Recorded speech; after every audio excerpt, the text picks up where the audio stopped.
नमस्कार, मैं डॉक्टर अभय सिंह राजपुरोहित और हम पढ़ रहे हैं मनोविज्ञान।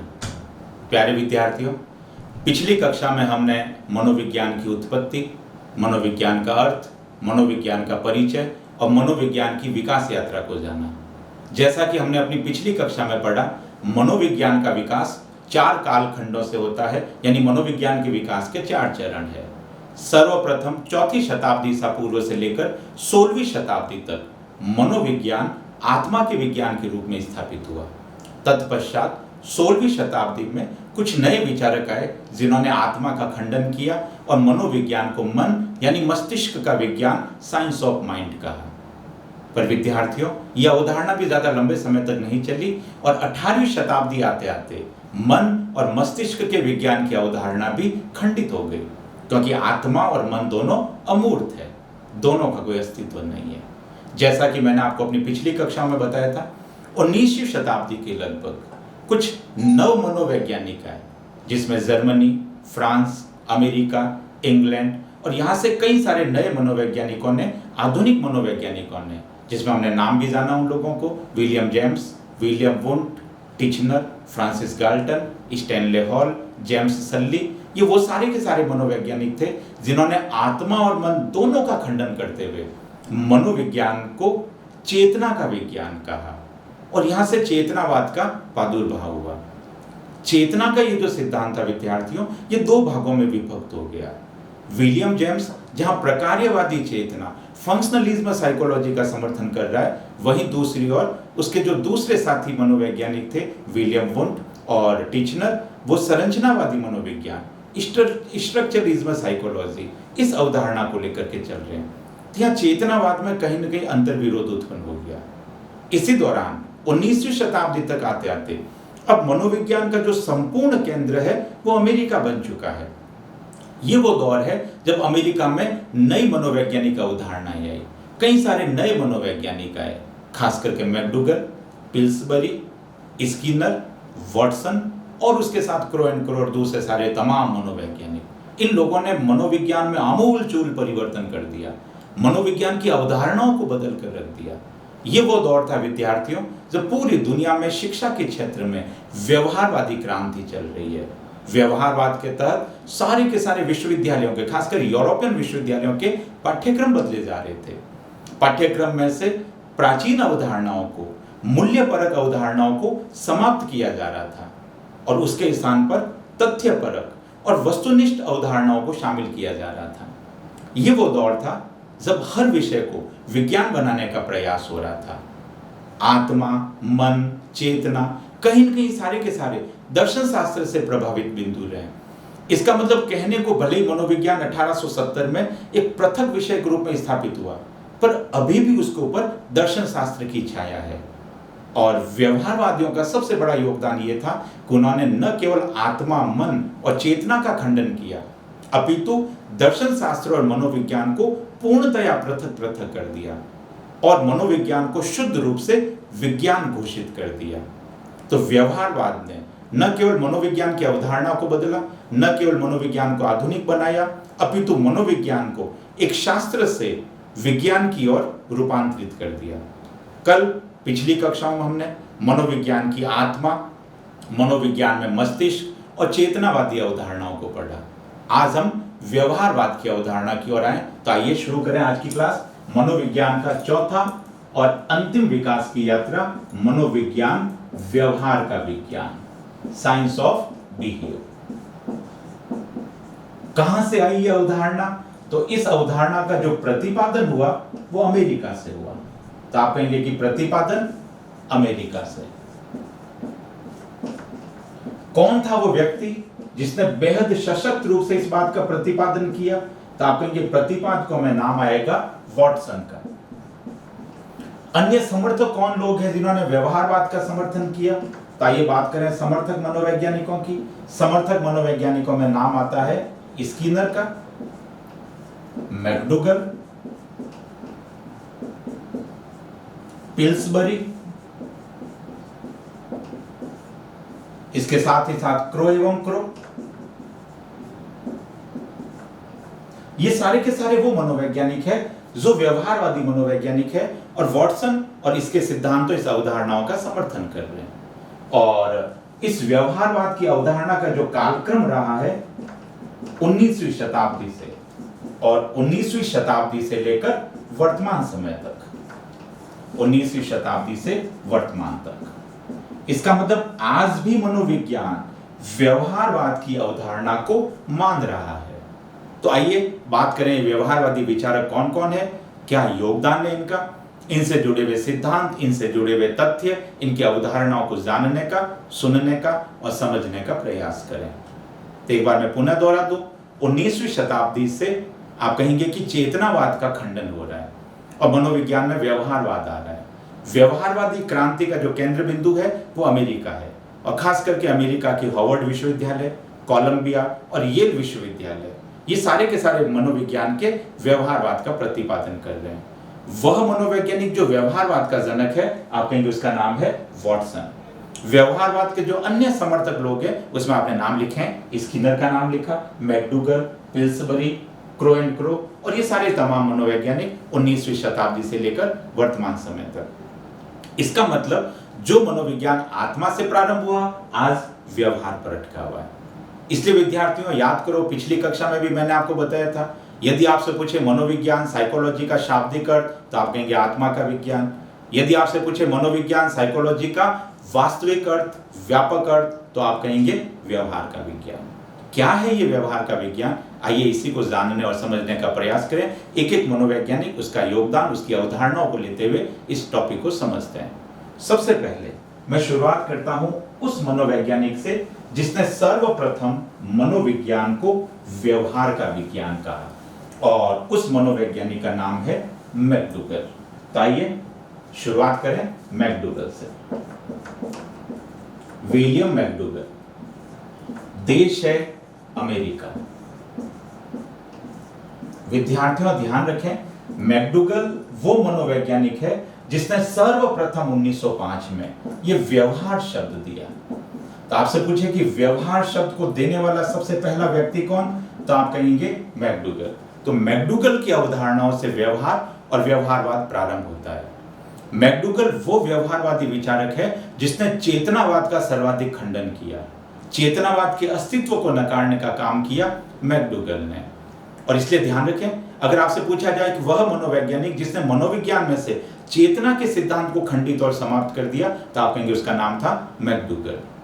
मैकडूगल ये कहता है कि चेतना मनोविज्ञान के शब्दकोश का सबसे खराब शब्द है और इसे मनोविज्ञान में से निकालकर समुद्र में फेंक दिया जाना चाहिए।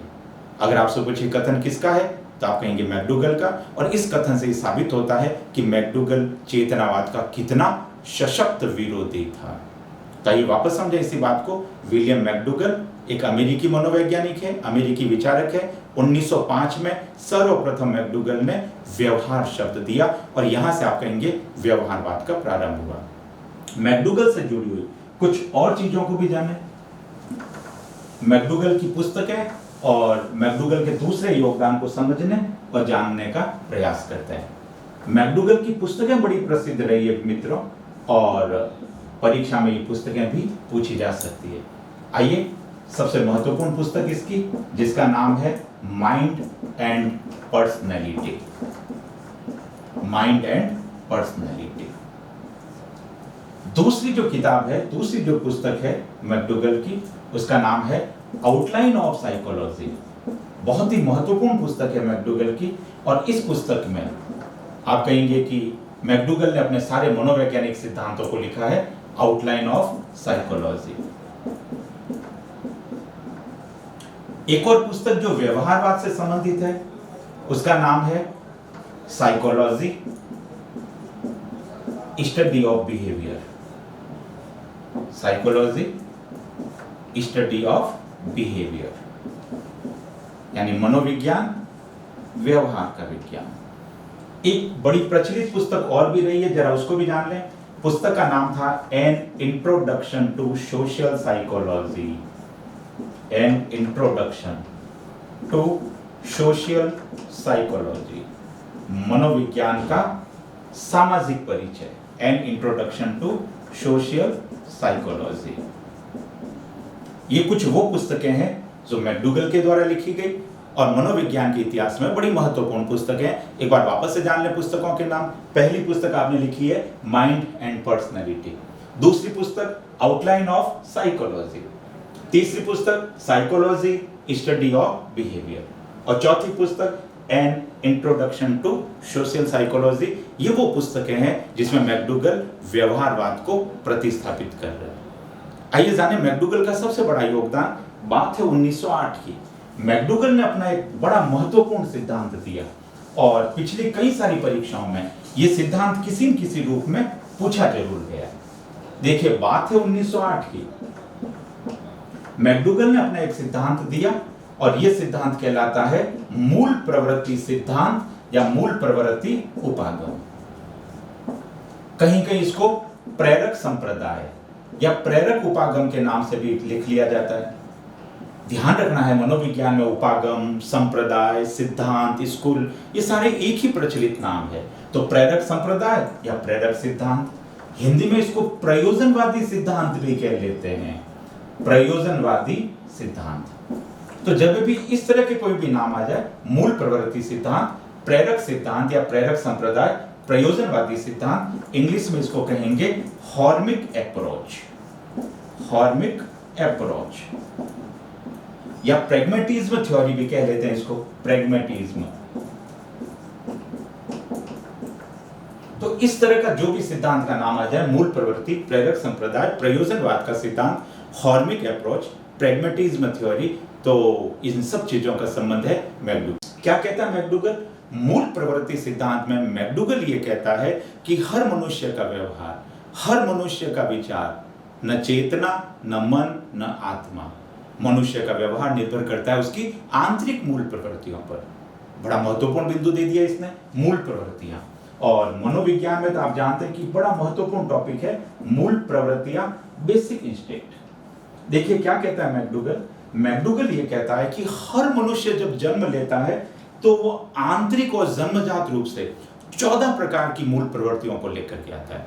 ये मूल प्रवृत्तियां आंतरिक है, जन्मजात है, और जैसे जैसे व्यक्ति बाह्य वातावरण के साथ क्रिया करता है, ये मूल प्रवृत्तियां संवेगों में रूपांतरित हो जाती है। इसका मतलब हर एक मूल प्रवृत्ति एक संवेग को उत्पन्न करती है। इसका सीधा सा अर्थ हुआ कि मनुष्य में 14 प्रकार की आंतरिक मूल प्रवृत्तियां होती है और 14 प्रकार की संवेग होते हैं। अब देखिए मैकडूगल क्या कहता है कि हर मनुष्य का विचार, हर मनुष्य का व्यवहार, हर मनुष्य का व्यक्तित्व, मनुष्य की आवश्यकताएं, मनुष्य की आदतें, ये सारी की सारी इन मूल प्रवृत्तियों और इन संवेगों से निर्मित होती है। तो हम जो कुछ भी हैं हमारे संवेग और हमारी मूल प्रवृत्तियों से निर्मित है। इसका मतलब मनुष्य का जो व्यवहार है उसकी मूल प्रवृत्तियों और उसके संवेगों से निर्मित होती है। इस तरह की अवधारणा देने का काम किया मैकडूगल ने। ये 14 मूल प्रवृत्तियां कौन सी है, उनसे कौन से संवेग निकलते हैं, ये मूल प्रवृत्तियां, बेसिक इंस्टिंक्ट और इनसे निकलने वाले संवेग, इमोशन, किस तरह से व्यक्ति के व्यक्तित्व, विचार, आदतें और आवश्यकताओं को निर्मित करते हैं, ये क्या है मूल प्रवृत्तियां, इन सबको हम आगामी कक्षाओं में पढ़ेंगे। फिलहाल इतना समझ लें, 1908 मैकडूगल ने मूल प्रवृत्ति सिद्धांत दिया। 14 प्रकार की मूल प्रवृत्तियां, 14 प्रकार के संवेग और इनसे मनुष्य के व्यवहार, व्यक्तित्व और आवश्यकताओं के निर्धारण को स्वीकार किया। और यहां से आपको कि मनोविज्ञान में व्यवहारवाद विधिवत रूप से स्थापित हुआ। तो हमने सबसे पहले बात की मैकडूगल और मैकडूगल के योगदान की। व्यवहारवाद में दूसरा प्रमुख मनोवैज्ञानिक, जरा उसे भी जान लें। दूसरे मनोवैज्ञानिक का नाम है पिल्सबरी। पिल्सबरी एक अमेरिकी मनोविज्ञानी है, अमेरिकी विचारक है। तो देश है पिल्सबरी का अमेरिका। और बात है 1911 की।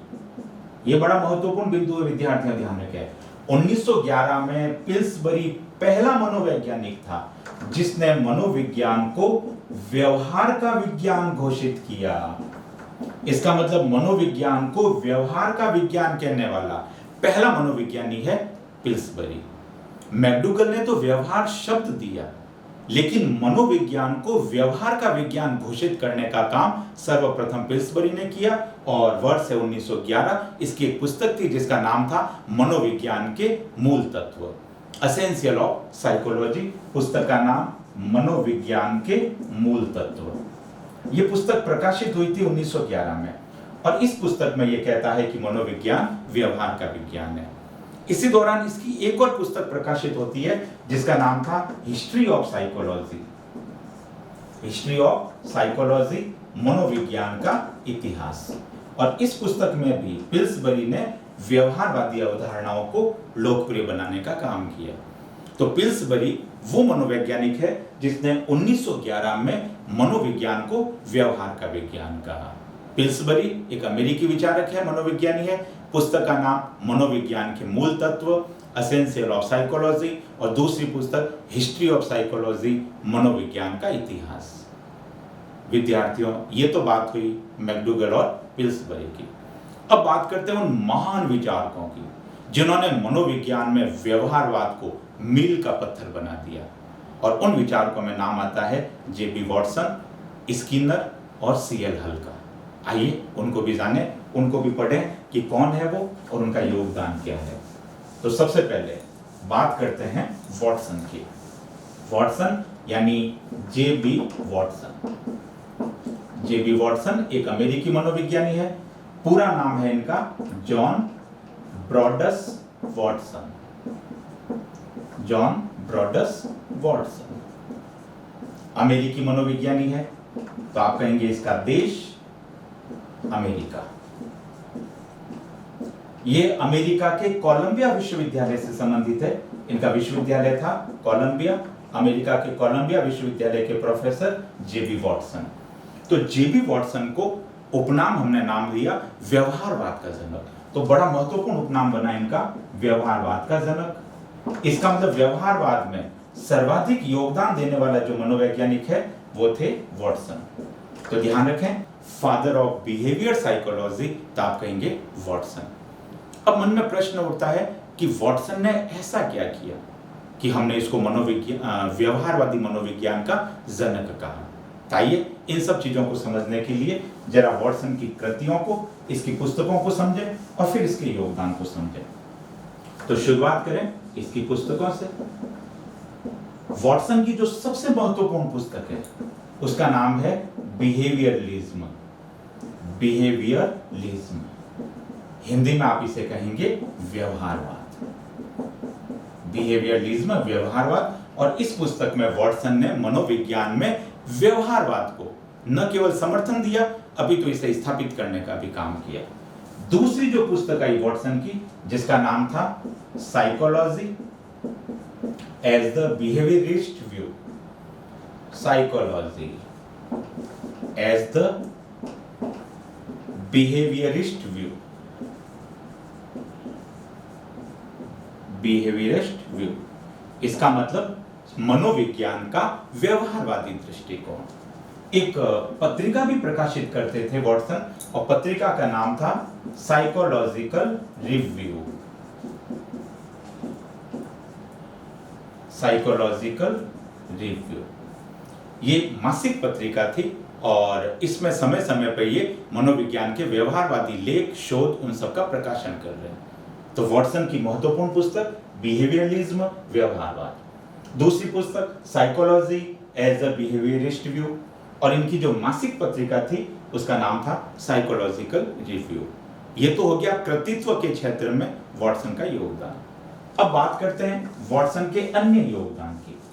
वॉटसन को जिस वजह से मनोविज्ञान में जाना जाता है वो वजह है 1913 वॉटसन ने सर्वप्रथम अपना व्यवहारवाद का सिद्धांत दिया और इसी सिद्धांत के कारण हमने वॉटसन को नाम दिया व्यवहारवाद का जनक या व्यवहारवाद का पिता।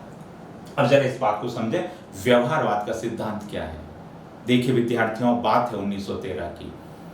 वॉटसन ने मनुष्य के व्यवहार को न केवल शब्दों में प्रकट किया, अभी तो इसने मनुष्य के व्यवहार को गणितीय सूत्र के रूप में भी प्रकट कर दिया।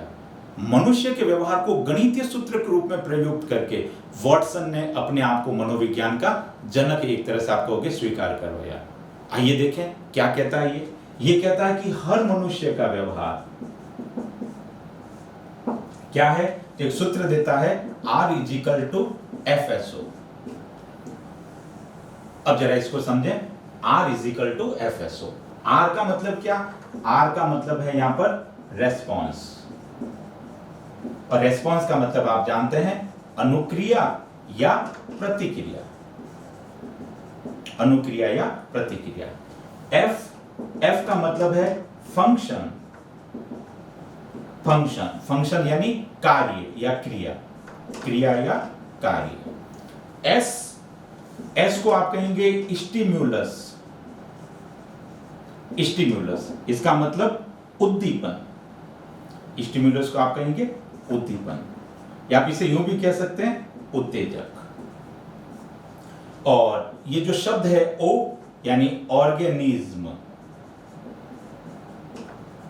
ऑर्गेनिज्म का मतलब प्राणी या व्यक्ति। अब एक बार वापस देखें, मनुष्य के व्यवहार को एक सूत्र के रूप में प्रयुक्त करने का काम कर रहा है वॉटसन। वॉटसन व्यवहार का सूत्र देता है R is equal to FSO। R यानी रेस्पॉन्स यानी अनुक्रिया, F का मतलब है फंक्शन यानी कार्य, S का मतलब स्टिम्युलस उद्दीपन, और O का मतलब ऑर्गेनिज्म यानी प्राणी। अब देखो वॉटसन क्या कहना चाहता है कि O यानी प्राणी, हर व्यक्ति में ये जो अनुक्रिया व्यवहार निर्मित होती है वो इन दो कारणों से होती है, और ये दो कारण कौन है? F और S। S का मतलब है उद्दीपन, स्टिम्युलस, यानी हर प्राणी को, हर व्यक्ति को बाह्य वातावरण से जो वांछित उद्दीपन मिलते हैं, जो वांछित आप कहेंगे कि जो प्रेरक मिलते हैं, और वो वांछित प्रेरक, वो वांछित उद्दीपक मनुष्य को कोई कार्य करने को प्रेरित करते हैं। इसका मतलब बाह्य वातावरण के उद्दीपक और व्यक्ति द्वारा किए गए कार्य, इन दोनों के मध्य अंतःक्रिया होती है, और इस तरह की अंतःक्रिया से मनुष्य के व्यवहार का निर्माण होता है। इसका मतलब F और S यानी स्टिम्युलस उद्दीपन, और आप कहेंगे F यानी इसके प्रति किए गए कार्य, ये परस्पर गुणन होते हैं, परस्पर अंतःक्रिया करके मनुष्य के व्यवहार का निर्माण करते हैं। इसका मतलब हमारा जो कुछ भी व्यवहार है, आप कहेंगे वो सारा का सारा व्यवहार उद्दीपनों पर निर्भर करता है, स्टिम्युलस पर निर्भर करता है। तो उद्दीपन यानी प्रेरक व्यक्ति को प्रेरित करते हैं, कोई शारीरिक और मानसिक कार्य करने को प्रेरित करते हैं, और इस तरह से उद्दीपन और कार्य F के मिलने से मनुष्य के व्यवहार का निर्माण होता है। विद्यार्थियों, ये सूत्र उस जमाने में बेहद लोकप्रिय हुआ, और इस सूत्र को मनोविज्ञान ने न केवल मान्यता दी, अपितु वॉटसन को व्यवहारवाद का जनक या व्यवहारवाद का पिता भी नाम दिया। तो सूत्र को एक बार फिर से ध्यान रखें, R is equal to FSO। ये तो था वॉटसन का पहला योगदान। आइए जानें वॉटसन के अन्य योगदानों को। बात करें वॉटसन के दूसरे योगदान की। 1920 वॉटसन ने एक बहुत महत्वपूर्ण प्रयोग किया अपने ही पुत्र के ऊपर। बात है 1920 की। विद्यार्थियों, एक चीज जरा और सुन लें, आपने नाम सुना होगा पावलोव का। पावलोव जो सोवियत संघ के एक मनोविज्ञानी थे, और याद करो अधिगम के क्षेत्र में पावलोव ने कुत्ते पर प्रयोग किए थे, घंटी और प्रकाश की उपस्थिति में।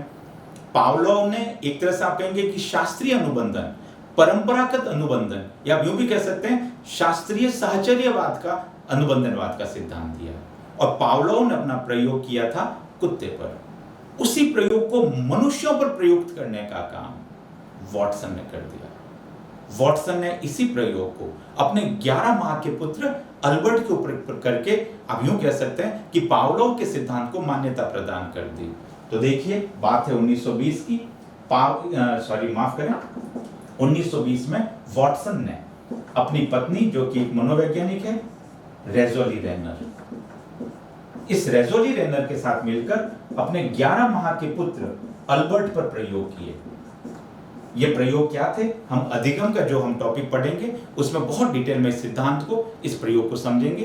पर फिलहाल इतना समझ लें कि पावलोव के सिद्धांत को, पावलोव के शास्त्रीय अनुबंधन के सिद्धांत को अपने ही पुत्र के ऊपर प्रयुक्त करके उसे मान्यता देने का काम किया वॉटसन ने। वॉटसन की पत्नी रेजोली रेनर, याद रखना है, जो कि मनोवैज्ञानिक है और शिष्या भी थी उनकी, उनके अंडर में रिसर्च स्कॉलर भी थी, कोलंबिया विश्वविद्यालय, वर्ष है 1920।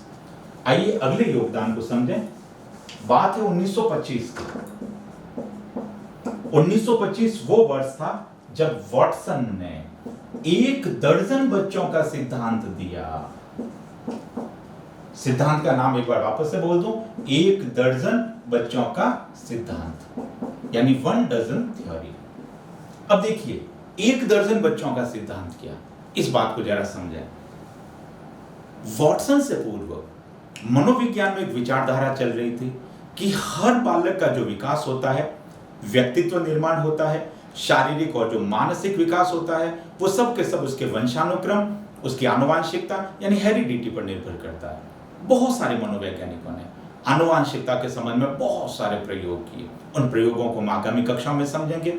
और उन मनोवैज्ञानिकों ने यह अवधारणा दी कि मनुष्य का व्यवहार, मनुष्य का व्यक्तित्व, मनुष्य का शारीरिक विकास, उसका मानसिक विकास उसके माता पिता से, उसके पैतृक गुणों से यानी आनुवांशिकता और वंशानुक्रम पर निर्भर करता है। परंतु इस सिद्धांत की आलोचना करने का काम वॉटसन ने कर दिया। वॉटसन ये मानते हैं कि बालक के विकास में उसके वंशानुक्रम की अपेक्षा वातावरण का बड़ा महत्वपूर्ण योगदान है। और वॉटसन ने कुछ प्रयोगों की सहायता से इस सिद्धांत को सत्यापित भी किया। इसका मतलब बालक के विकास में वंशानुक्रम की अपेक्षा वातावरण के महत्व को स्वीकार करने का काम वॉटसन ने कर दिया। और इसी सिद्धांत को 1 दर्जन बच्चों का सिद्धांत भी कहते हैं। याद करो विद्यार्थियों, बीएड, एसटीसी और दूसरे इस तरह के प्रशिक्षण कार्यक्रमों में आपने वॉटसन का एक बहुत महत्वपूर्ण कथन सुना होगा। मैं वापस दोहरा दूं, आपको याद आ जाएगा। वॉटसन ये कहता है, मुझे 1 दर्जन बच्चे दीजिए और बताइए किसको क्या बनाऊं, चोर, वकील या जज। इसका मतलब किसी भी वंशानुक्रम के किसी भी बालक को ला दीजिए। वॉटसन ये कहता है कि मैं बाह्य वातावरण से, बाह्य परिस्थितियों से उनके व्यवहार और व्यक्तित्व को बदल सकता हूं, व्यवहार और व्यक्तित्व का निर्माण कर सकता हूं। इसका मतलब बालक के विकास में वंशानुक्रम की बजाय वातावरण ज्यादा महत्वपूर्ण है, ऐसा कहते हैं वॉटसन। और इस सिद्धांत को वॉटसन ने नाम दिया 1 दर्जन बच्चों का सिद्धांत। उनका प्रसिद्ध कथन एक बार वापस से बोल दो, मुझे 1 दर्जन बच्चे दीजिए और बताइए किसको क्या बनाऊं, चोर, वकील या जज। इन 3 बातों ने यानी 1913 व्यवहारवाद का सिद्धांत, 1920 अपने ही पुत्र अल्बर्ट पर किया गया शास्त्रीय अनुबंधन का प्रयोग और 1925 1 दर्जन बच्चों का सिद्धांत। ये सारी की सारी वो अवधारणाएं थी जिन्होंने मनोविज्ञान में व्यवहारवाद को सशक्त रूप से स्थापित किया। तो ये सारी की सारी जो बातें थी, ये थी वॉटसन, जेबी वॉटसन से संबंधित। आइए अब वॉटसन से आगे बढ़े और स्किनर के बारे में जाने, स्किनर का व्यवहारवाद में क्या योगदान है। तो हमारे अगले मनोवैज्ञानिक जिनका नाम है स्किनर।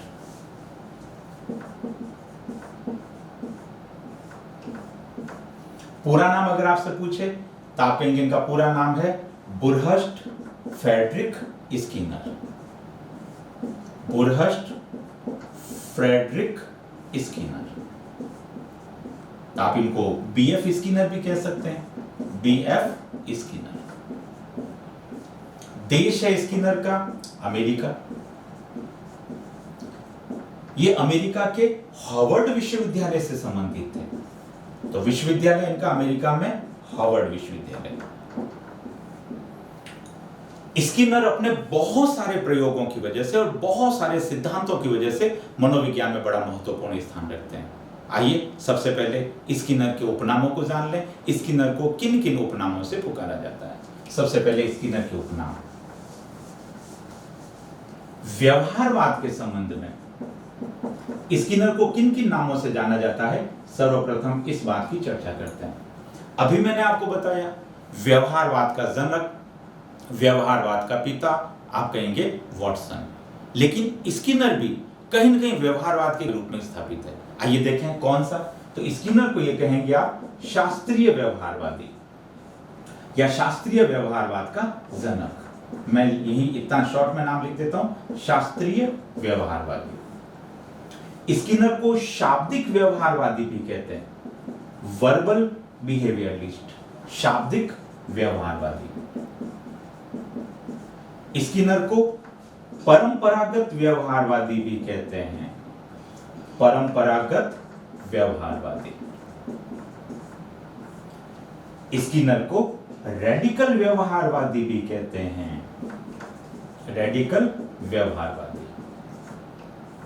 तो इस तरह के अगर कोई भी नाम आ जाए विद्यार्थियों, शास्त्रीय व्यवहारवादी, शाब्दिक व्यवहारवादी, परंपरागत व्यवहारवादी, रेडिकल व्यवहारवादी, तो आप कहेंगे सारे के सारे नाम है स्किनर से संबंधित।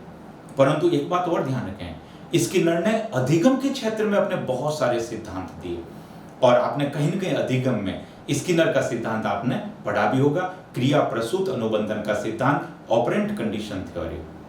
और इस सिद्धांत में स्किनर साहचर्यवाद या अनुबंधनवाद का भी अपना सिद्धांत देते हैं। तो यहां पर आपसे यह भी पूछा जा सकता है कि स्किनर कैसे साहचर्यवादी है या स्किनर कैसे अनुबंधनवादी है। तो यहां पर देखिए आप क्या कहेंगे, स्किनर आधुनिक साहचर्यवादी है, आधुनिक साहचर्यवादी। या आप यूं भी कह सकते हैं कि स्किनर आधुनिक अनुबंधनवादी है, आधुनिक अनुबंधनवादी है। इसी बात को मैं थोड़ा सा सरल कर दूं ताकि आपको समझने में थोड़ी सी आसानी हो जाए।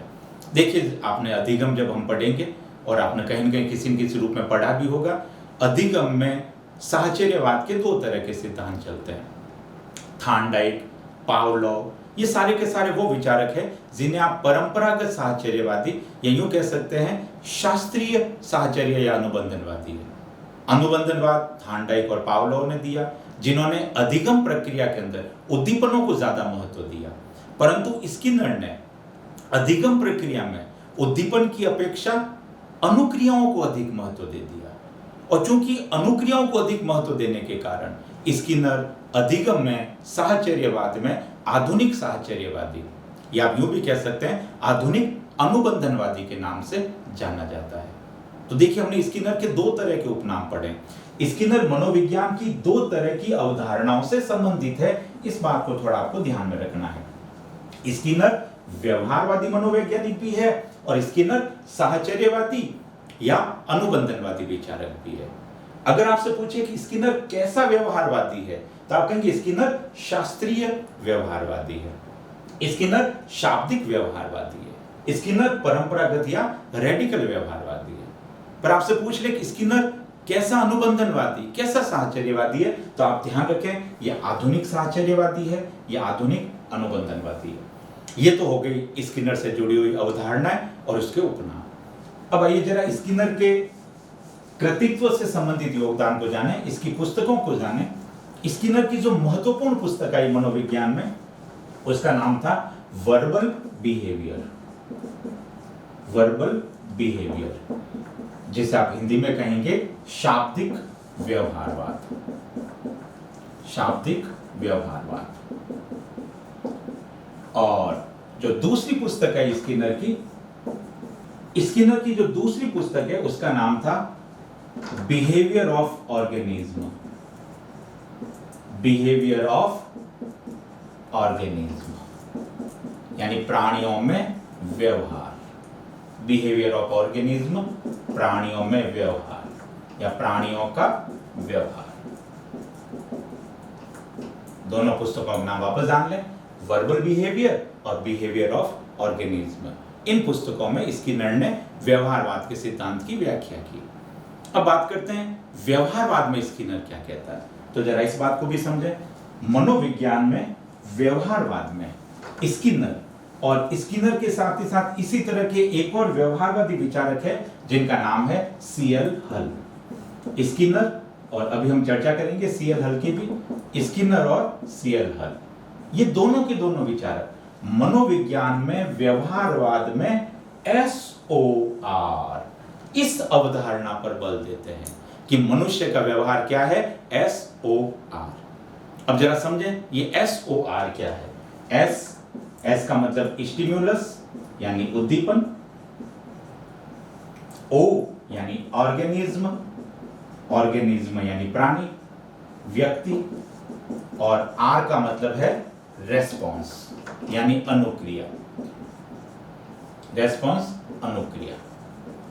इसका मतलब स्किनर और सीएल हल SOR की अवधारणा में यह कहते हैं कि O यानी प्राणी और हर प्राणी का व्यवहार निर्भर करता है S और R पर, यानी बाह्य वातावरण से प्राप्त स्टिम्युलस उद्दीपन और इसके प्रति की गई अनुक्रिया। तो S और R दोनों के मध्य की अंतःक्रिया से प्राणी के व्यवहार का निर्माण होता है। तो सूत्र बना SOR। यह है स्किनर का योगदान। इसी क्रम में कुछ और व्यवहारवादी मनोवैज्ञानिकों को जाने। Watson Skinner, McDougall. इन मनोवैज्ञानिकों के अलावा व्यवहारवाद के क्षेत्र में एक और बड़ा नाम है, एक बड़ा हस्ताक्षर है, और उस मनोवैज्ञानिक का नाम है सीएल हल। सीएल हल के योगदान को भी जानें। सबसे पहले जिसका पूरा नाम जान लें। सीएल हल से तात्पर्य है क्लार्क लियोनार्ड हल। क्लार्क लियोनार्ड हल, सीएल हल कहते हैं जिन्हें हम। देश है इनका अमेरिका। मित्रों ध्यान रखें, व्यवहारवाद का सर्वाधिक विकास अमेरिका से हुआ है, तो देश अमेरिका, और ये अमेरिका के येल विश्वविद्यालय से संबंधित है। तो अमेरिका में इनका विश्वविद्यालय येल विश्वविद्यालय, जहां पर ये मनोविज्ञान के प्रोफेसर है। इन्होंने जो अपना सिद्धांत दिया, सर्वप्रथम 1915 में इनका सिद्धांत आया, और ध्यान रखें जो संशोधित सिद्धांत दिया इन्होंने 1951 में। ये सवाल पूछा भी गया है, ध्यान रखें, संशोधित सिद्धांत 1951। तो सीएल हल, क्लार्क लियोनार्ड हल एक अमेरिकी मनोविज्ञानी है और येल विश्वविद्यालय से संबंधित है। 1915 में इनका सिद्धांत आया, संशोधित सिद्धांत आता है 1951 में। हल की पुस्तकें भी बड़ी महत्वपूर्ण है, जरा इनकी पुस्तकीय योगदान को भी समझ लेते हैं। हल की जो पहली महत्वपूर्ण पुस्तक है, उस पुस्तक का नाम है प्रिंसिपल ऑफ बिहेवियर। पुस्तक का नाम प्रिंसिपल ऑफ बिहेवियर, यानी व्यवहारवाद के सिद्धांत। और एक और अन्य महत्वपूर्ण जो पुस्तक है, उस पुस्तक का नाम था ए बिहेवियर सिस्टम।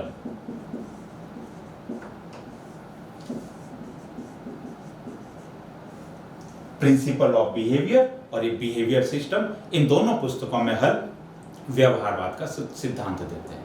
अब देखिए हल क्या कहता है। हल का ये मानना था कि हर मनुष्य में जो उसके व्यवहार का निर्माण होता है, हर मनुष्य में अधिगम का जो निर्माण होता है, वो दो चीजों पर निर्भर करता है, और वो दो चीजें हैं, आवश्यकताएं क्या है मनुष्य की, नंबर 2 कितनी मात्रा में उन आवश्यकताओं की पूर्ति हो रही है, और इस पूर्ति से यानी आवश्यकता और आवश्यकता की पूर्ति के कारण प्राणी को कितनी मात्रा में पुनर्बलन की प्राप्ति हो रही है, प्रबलन की प्राप्ति हो रही है, सबलीकरण की प्राप्ति हो रही है, यानी रीइंफोर्समेंट की प्राप्ति हो रही है। अब देखिए हल क्या कहते हैं। हल ये कहते हैं कि हर मनुष्य का व्यवहार दो चीजों पर निर्भर करता है, प्राणी की आवश्यकताएं और आवश्यकताओं की पूर्ति। जितनी मात्रा में प्राणी की आवश्यकताओं की पूर्ति होती रहेगी, प्राणी को पुनर्बलन मिलता रहेगा, प्रबलन मिलेगा, और इसी पुनर्बलन और प्रबलन से प्राणियों में व्यवहार का निर्माण होता है। और इसी अवधारणा के आधार पर हल ने अपना एक सिद्धांत दिया, जो मनोविज्ञान में अधिगम में पुनर्बलन का सिद्धांत, प्रबलन का सिद्धांत, सबलीकरण का सिद्धांत, चालक न्यूनता का सिद्धांत, इन नामों से जाना जाता है। खासकर के इस सिद्धांत को चालक न्यूनता का सिद्धांत भी कहते हैं। तो वापस सुने, हल व्यवहार को जोड़ते हैं मनुष्य की आवश्यकताएं, आवश्यकताओं की पूर्ति और इससे उत्पन्न पुनर्बलन की मात्रा, ये तीनों तत्व मिलकर मनुष्य में व्यवहार का निर्माण करते हैं, ऐसा कहना है सीएल हल का। हल के बाद एक और विचारक को जान लें। मनोवैज्ञानिक का नाम है क्रो एंड क्रो। मनोविज्ञान में भिन्न भिन्न टॉपिक्स में आप नाम सुनेंगे क्रो एंड क्रो का। कौन है ये क्रो एंड क्रो? तो ध्यान रखें, ये दो मनोवैज्ञानिक है, डैनियल क्रो और एलिस क्रो। डैनियल क्रो और एलिस क्रो। तो हमने इनको मनोविज्ञान में क्रो एंड क्रो के नाम से जाना। ये अमेरिकी मनोविज्ञानी है और क्रो एंड क्रो भी व्यवहारवाद के बड़े समर्थक रहे हैं। क्रो एंड क्रो की दो बड़ी महत्वपूर्ण पुस्तकें हैं जो मनोविज्ञान से संबंधित है। एक पुस्तक का नाम है साइकोलॉजी। तो जरा इनकी पुस्तकों को भी जान लें। पहली महत्वपूर्ण पुस्तक जिसका नाम था साइकोलॉजी यानी मनोविज्ञान, और इनकी जो दूसरी पुस्तक है उसका नाम है चाइल्ड साइकोलॉजी, बाल मनोविज्ञान। चाइल्ड साइकोलॉजी यानी बाल मनोविज्ञान। तो क्रो एंड क्रो जो अमेरिकी मनोविज्ञानी है, और साइकोलॉजी और चाइल्ड साइकोलॉजी के नाम से इनकी पुस्तकें हैं, और इन पुस्तकों में इन्होंने भी व्यवहारवाद का समर्थन किया। तो विद्यार्थियों, आज हमने मनोविज्ञान के चौथे विकास क्रम को पढ़ा कि मनोविज्ञान व्यवहार का विज्ञान है। और आपने देखा कि किस तरह से, मैं वापस से दोहरान कर लूँ जल्दी से। 1905 सर्वप्रथम मैकडूगल ने व्यवहार शब्द दिया। 1911 पिल्सबरी ने मनोविज्ञान को व्यवहार का विज्ञान कहा।